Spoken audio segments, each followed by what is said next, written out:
How to rebuild trust after betrayal in anxious avoidant relationships. Trust, once sundered by betrayal, can seem like shattered glass, impossible to piece back together without risking a cut.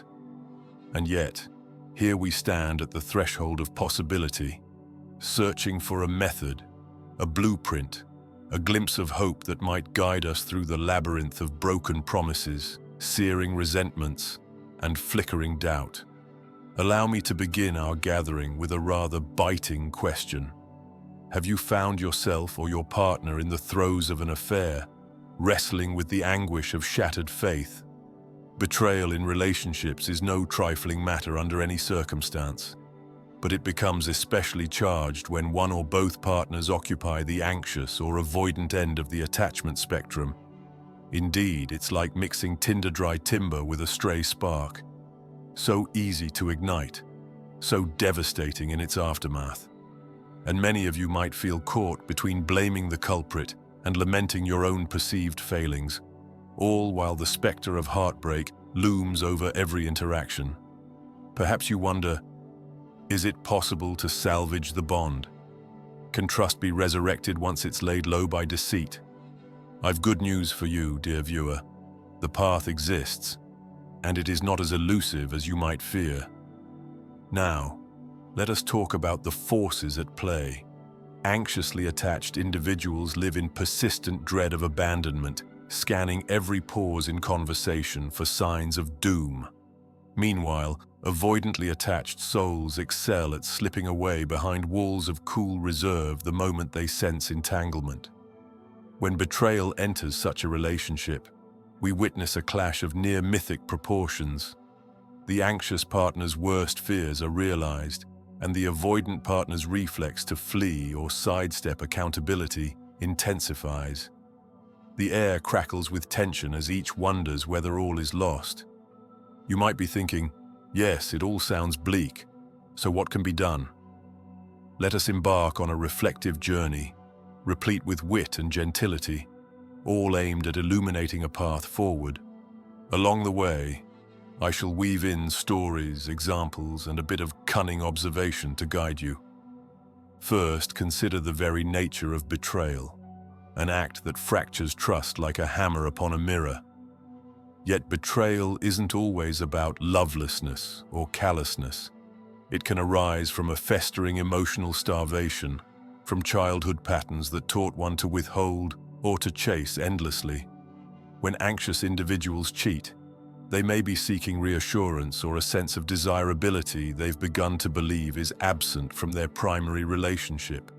When avoidants cheat, ironically, it might be an effort to preserve their sense of independence, to dodge the dreaded trap of closeness by fleeing into another's arms. Whatever the cause, once discovered, an affair sows seeds of bitterness, confusion, and heartbreak. Anxiously attached individuals often blame themselves. If only I were more beautiful, more attentive, more of everything, then this betrayal would never have happened. Avoidantly attached partners, meanwhile, might retreat further, rationalizing the transgression as a fluke or a response to feeling suffocated. One can see how these two polar responses clash spectacularly. One side clamors for answers, confessions, validation. The other side shrinks, fearful that any deeper entanglement will bring judgment and condemnation. And if you are both anxious and avoidant in the same relationship, what a chaotic waltz that becomes. The question, dear friend, is not, is there pain? For that is certain. The question is there a path through this bramble of accusation and regret to a place of genuine healing? Rebuilding trust demands an ingredient so obvious we might dismiss it: the willingness to remain. This doesn't mean a reluctant, sullen presence. It means that both partners, including the betrayer, choose to stand in the fires of accountability and heartbreak, refusing to take the easy exit. If your partner cheated, you must decide whether you can, in your heart, find space for the notion that growth is possible. If you cheated, You must confront not just your partner's anger and sadness, but also your own guilt and confusion. Are you prepared to face your own reflection without flinching? For some, this might not be feasible. The relationship may be irreparably scarred by chronic deceit, or a personality so disordered that good faith attempts at repair are futile. But absent that, the first sign of hope is a mutual vow, however tremulous, that says, "We shall not flee. We shall see where this leads. Together." If even that vow is too much, then by all means, compassionately release one another. There is no virtue in dragging out an irreparably broken bond. But if, with quivering hand, you can utter, "I still want us," then you have the opening act to a story of renewal. Next, we come to a crucial pivot point in the journey: naming the narratives. Betrayal in anxious avoidant dynamics rarely explodes in a vacuum. It's typically preceded by misattunement, insecurities, distance, unvoiced longings. The anxious partner might have told themselves, "I am unlovable, so perhaps they never truly wanted me," while the avoidant might have whispered, "I can't breathe in this closeness. I must find refuge elsewhere." In the immediate aftermath of betrayal, these stories can mutate into monstrous convictions. The anxious one is certain it's their fault for not being enough, and the avoidant one might see themselves as a cornered animal that lashed out from fear. In this stage, honesty becomes both weapon and salve. If you are the anxious partner, ask yourself what hidden beliefs about your worth played into either your readiness to cheat or your devastation upon discovering your partner's affair. Did you interpret a moment's silence as proof of rejection? Did that perception drive you to seek comfort outside the relationship? Or if you were betrayed, are you even now telling yourself that the affair proves your utter unworthiness? Likewise, the avoidant partner must dare to ask, "Why did I run into someone else's arms? Did I assume closeness would smother me? Did I fear I'd be found lacking, so I chose a temporary fantasy of no commitment?" Understanding these inner scripts is like shining a lantern in a labyrinth. You begin to see the winding passages and false exits that led you to catastrophe. Many couples err by diving into a frenzied interrogation. "Tell me every detail of your betrayal, spare nothing." But let me urge caution. While transparency is vital, saturating your mind with the specifics of every rendezvous can serve to re-traumatize you, fueling obsessive thoughts without truly offering closure. Indeed, curiosity is natural, but consider the emotional cost. Instead of raking through each prurient detail, focus on the emotional canvas. When did you start feeling that I was no longer your safe space? What needs were you trying to fulfill? Where did we, as a pair, lose the thread of our closeness? This line of questioning is infinitely more enlightening and less likely to incite defensive posturing or vengeful outbursts. Still, the anxious partner may feel the gnawing impetus to unearth every secret, the better to guard against future ambushes, and the avoidant, in turn, may recoil at such invasive demands.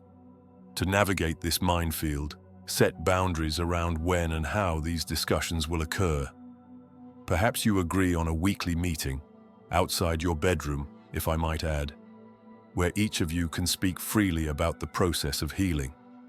This structure can keep the anxious partner from ambushing the other with tearful interrogations at odd hours, and it can keep the avoidant partner from perpetually dodging or trivializing the matter. A common pitfall: the betrayed individual, still raw with anguish, demands endless penance from the offender. "You must check in every hour," or "You can never have a moment alone," or "I will monitor your phone, your computer, your every breath."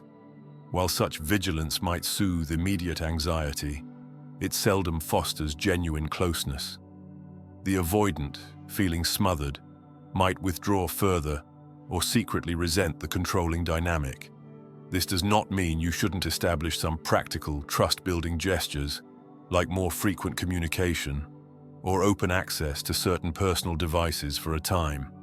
But be wary of morphing into a prison guard. We aim for accountability, not indefinite incarceration. The key distinction is this: does the partner who betrayed you show genuine remorse and contrition? Are they willing to become proactive in demonstrating transparency without you having to wrench it out of them? If so, you'll likely feel a natural easing of your fears over time. If not, if they roll their eyes, stall, or become combative at the slightest request, then no amount of monitoring or surveillance will fix the deeper moral and relational deficits at play. You cannot force integrity upon someone who lacks the desire to cultivate it. Now, let us address the real beating heart of the matter: emotional intimacy. In anxious avoidant relationships, emotional attunement often faltered long before the betrayal. Perhaps the anxious partner's attempts to get closer felt like suffocating demands to the avoidant, who retreated, leaving the anxious one even more starved for connection. Then, with trust already eroded, the stage was set for an affair. Rebuilding trust means repairing or establishing for the first time that empathic bridge. This might involve co-created rituals, like setting aside a half hour each evening to share 3 emotions you experienced that day.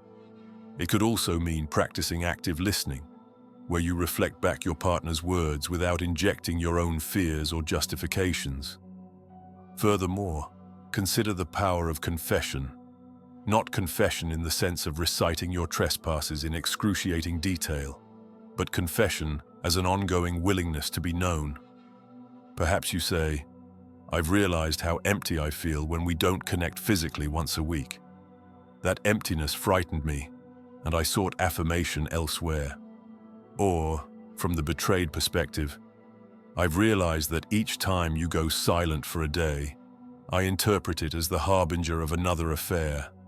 I know that may not be fair, but it's what my heart feels." These admissions, delivered in a calm, reflective tone, can illuminate the innermost caverns of your anxieties in a way that fosters closeness rather than condemnation. For many couples, the specter of betrayal haunts the bedroom. The anxious partner may feel deeply unsafe or unworthy, replaying visions of the affair partner's supposed superiority.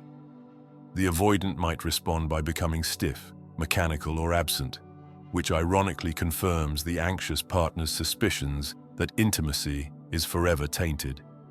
It's tempting to abandon physical closeness altogether, but that, dear friend, starves a crucial channel of reconnection. Reintroducing intimacy is best done slowly, with permission from both sides to start small. Perhaps it begins with simple affection, holding hands during a walk, exchanging a long hug at day's end. Over time, once each person can trust that these gestures come from genuine care, you can progress to deeper forms of contact. Communication, again, is paramount. "I'm feeling tender. May I hold you for a moment?" Or, "It would comfort me if we could just lay next to each other tonight. No pressure."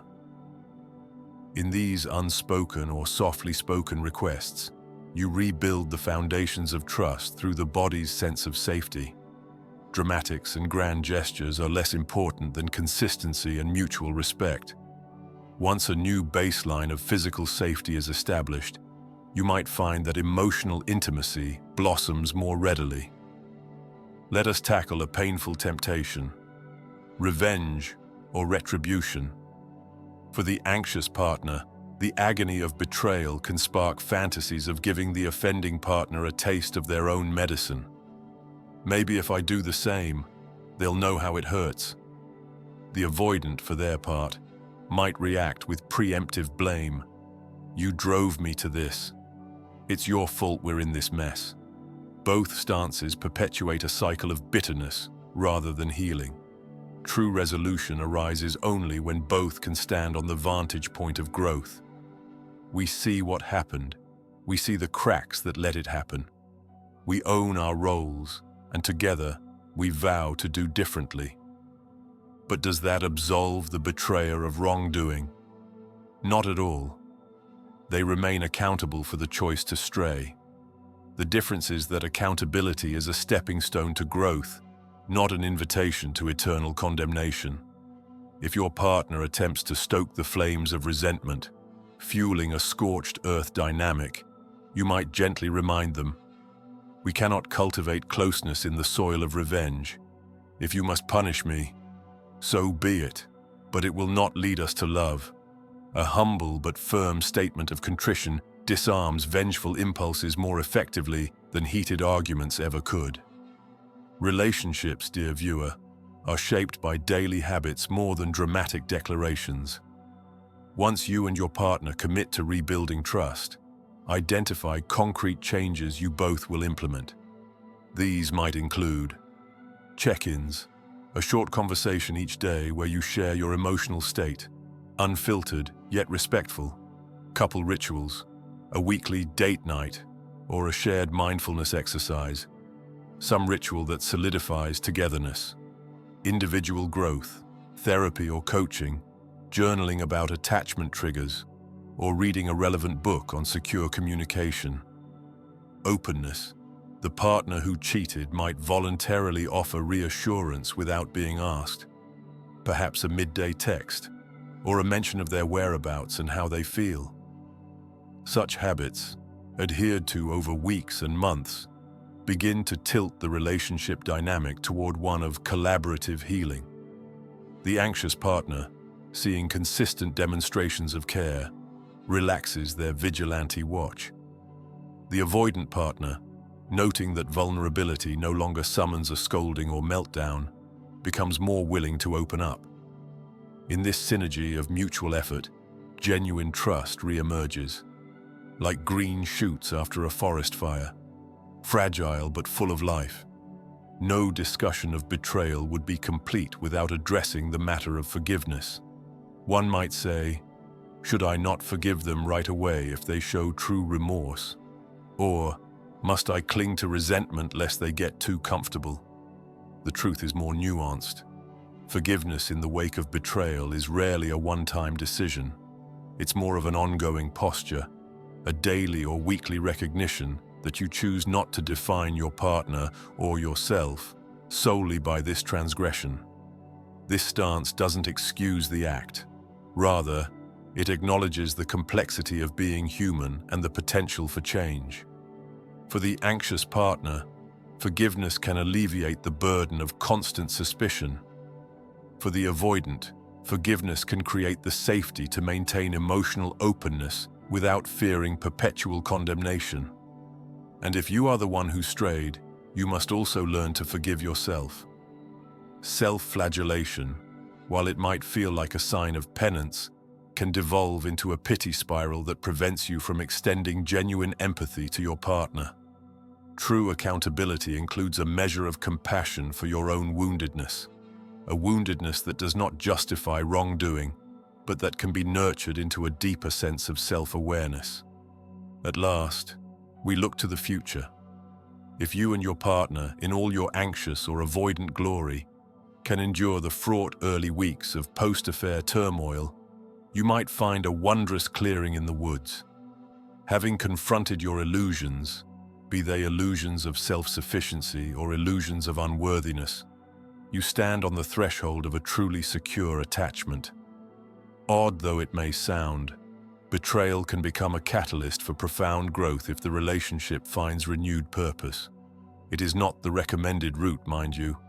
Heartbreak is hardly a gentle teacher, yet for many couples, the shared commitment to rebuild carves out emotional depth they never previously knew. If you sense that spark of hope, do not let it die. Nurture it by continuing the habits and dialogues that brought you this far. Keep exploring your childhood imprints. Keep naming your emotions. Keep leaning into vulnerability. And if old ghosts reappear, if suspicion or guilt stirs once more, address them swiftly, kindly, before they fester into fresh wounds. Just because you have achieved a measure of forgiveness does not mean the journey is concluded. Like tending a garden, trust requires ongoing care. As we draw our discussion to a close, let us remember how to rebuild trust after betrayal in anxious avoidant relationships is not an idle question. It's a very real puzzle for countless individuals who stand at the brink, uncertain whether to leap forward into the unknown of reconnection or to drift apart, each nursing unspoken sorrows. If you find yourself on that brink, know this: trust can be mended if the betrayer is truly repentant, if the betrayed can find genuine willingness to forgive, and if both devote themselves to new, healthier ways of relating. Anxious partners need reassurance that betrayal needn't mean they are inherently defective or disposable. Avoidant partners must learn that real closeness won't inevitably consume them, that intimacy can be navigated with integrity, and that an affair is not simply a trifling mistake, but a call to deeper introspection. Indeed, your bond can survive if both hearts remain open, if you apply consistent effort, and if you choose understanding over hostility. I can almost see the glimmer in your eye, the faint flicker of possibility. Yes, dear viewer, perhaps you will choose to stand alongside your partner amidst the wreckage, determined to clear the rubble and lay a new foundation. Or if you find you cannot, do so gently, with honesty and compassion, releasing each other to find healing separately. Either path is better than the cold limbo of denial or bitterness. Thank you, as ever, for gracing me with your attention. If you suspect this conversation might help a friend in need, consider sharing it as a small gesture that could spark a great turning point in their own journey. For there is remarkable power in knowledge, the power to transform heartbreak into a stepping stone for growth. And so, with sincere hope for your healing and your courage, I bid you go forth, dare to speak the unspoken, dare to unveil your wounds, and dare to rebuild trust where it has been most grievously shattered. After all, even from the darkest nights of betrayal, a new dawn can emerge, one that reveals the quiet strength of two souls who chose to stay and mend the fractures of love.